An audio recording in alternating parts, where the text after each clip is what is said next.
વલસાડથી સમાચાર પ્રાપ્ત થઈ રહ્યા છે।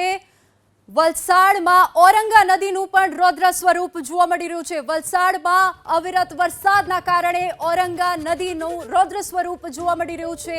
વલસાડથી સમાચાર પ્રાપ્ત થઈ રહ્યા છે। ઔરંગા નદીનું પણ રૌદ્ર સ્વરૂપ જોવા મળી રહ્યું છે। ધોધમાર વરસાદ વરસતા ઔરંગા નદી પણ બે કાંઠે વહેતી થઈ મરલા ખાતે ગરગોડિયા રોડ પરનો બ્રિજ પાણીમાં ગરકાવ થયો છે। દ્રશ્યો આપ જોઈ શકો છો। વલસાડના દ્રશ્યો છે। ઔરંગા નદીમાં ઘોડાપૂર આવ્યું છે। બ્રિજ પાણીમાં ગરકાવ થતા વાહન ચાલકોને ત્યાંથી પસાર થવામાં હાલાકી પડી રહી છે, કારણ કે રસ્તો બંધ થયો છે। વલસાડમાં ઔરંગા નદીનું જળસ્તર પણ વધ્યું છે। મરલા ખાતે ગરગોડિયા રોડ પરનો બ્રિજ પાણીમાં ગરકાવ થયો છે। દ્રશ્યો આપ સ્ક્રીન પર જોઈ શકો છો। ઔરંગા નદીના દ્રશ્યો છે, જ્યાં ઔરંગા નદીમાં હાલ ઘોડાપૂરની સ્થિતિ સર્જાઈ છે અને નદી કાંઠાના વિસ્તારોને એલર્ટ પણ કરવામાં આવ્યું છે। દ્રશ્યો આપ જોઈ શકો છો। પોલીસ પણ